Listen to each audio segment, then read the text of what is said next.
Het zwaagt voor flink wat discussie. Mat Dantemediel als laatste gemeente in Friesland de christelijke snijnsrest loslitten en onder betingstasten in dat winkels snijns de dwarren iepen maaien?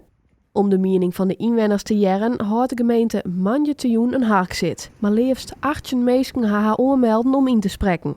Saek, die initiatiefnemers van een petitie, behoudt de snijnsrest. Wie moet rust inbouwen, zeg maar. Dat is alleen maar goed voor de mensen. En plus dat ondernemers, die rennen al aan de top van hun douane. Die met dezelfde winkel hier, maar dezelfde winkel teert. Ja, je een grote winkel hebt, dan zie je mensen van kom maar aan de gang, zeg maar. Plus dat er erbij komt, het had ik ook blikken die uit verschillende dingen, dat er net meer winst komt. Het wordt alleen maar verdeeld, zeg maar. Dus je krijgt meer kosten en minder winst in verhouding. Dus voor de ondernemers is het net aantrekkelijk. En je kunt net een winkel hier gooien voor 1 droeg of jacht op snijden. Jeder onderzoek van RTV-NOF wies uit dat een soort inwoners van de gemeente ek wolgens op snij naar de winkel willen.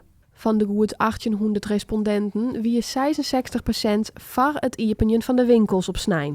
Zo'n 20% wie het zin. Wat zo'n joden van vinden als de winkels op snijns iepen gaan zoen? Hartstikke goed. Ik dacht met rechtsnijden en die kalm meg. Dat bij meer net. En als die ondernemers dat nou graag willen, ja, waar ben we om te zeggen dat het net bij?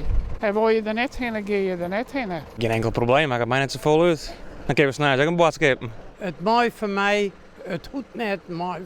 Maar ja, degene die achter de kassen zitten, dat is altijd, ja. Ik bedoel, met hem is gewoon voor krijgen. Ja, maar wat mij betreft, laat het maar mooi te houden. Nou, als je meest met wil snijden, wat rest daar. Zullen snijden rest, nou ja, dan gun ik hem meest niet gewoon. Waar een cirkel wilde ik maar een cirkel.